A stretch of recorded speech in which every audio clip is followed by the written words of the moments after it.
सीकर में हैट्रिक लगाने की ओर बीजेपी का विजय रथ। कांग्रेस कैसे रोक पाएगी विजय रथ। राजस्थान की 25 लोकसभा सीटों में से सीकर न केवल राजस्थान का ऐतिहासिक शहर है, बल्कि यह खाटू श्याम और सालासर बालाजी की जमीन भी है। राजस्थान के उत्तर पूर्व में बसे नेहरावती यानी सीकर को शेखावटी की राजधानी कहा जाए तो कोई अतिशयोक्ति नहीं होगी। राजधानी जयपुर से 115 किलोमीटर दूर यह शहर पुरानी हवेलियों और किलों के लिए जाना जाता है। सीकर में हैट्रिक लगाने की ओर बीजेपी का विजय रथ। कांग्रेस कैसे रोक पाएगी विजय रथ। सीकर लोकसभा सीट की परंपरा रही है कि यहां से दोबारा कोई नहीं जीतता, लेकिन बीजेपी ने लगातार 2 बार चुनाव जीतकर परंपरा को तोड़ा।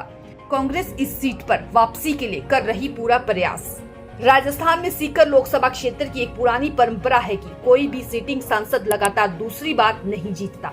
हालांकि राजस्थान बीजेपी ने बार बार इस मिथक को तोड़ने का काम किया है। अब बीजेपी लगातार तीसरी बार इस सीट को जीतकर हैट्रिक लगाने के लिए मैदान में उतर चुकी है। फिलहाल यहां से सिटिंग सांसद बीजेपी के सुमेधानंद सरस्वती हैं। आजादी के साथ ही अस्तित्व में आई सीकर लोकसभा सीट पर पहला लोकसभा चुनाव 1952 में हुआ था। उस समय इस सीट से राम राज्य परिषद के नंदलाल शर्मा सांसद चुने गए थे। हालांकि 1957 में हुए अगले ही चुनाव में कांग्रेस के रामेश्वर टंटिया जीत गए। फिर 1967 के चुनाव में भारतीय जनसंघ के नेता गोपाल साबू यहां से चुनाव जीते, लेकिन 1971 में कांग्रेस के श्री कृष्ण मोदी ने यह सीट जीतकर कांग्रेस की झोली में डाल दी। 1977 में जनता पार्टी के टिकट पर जगदीश प्रसाद माथुर यहां से सांसद चुने गए।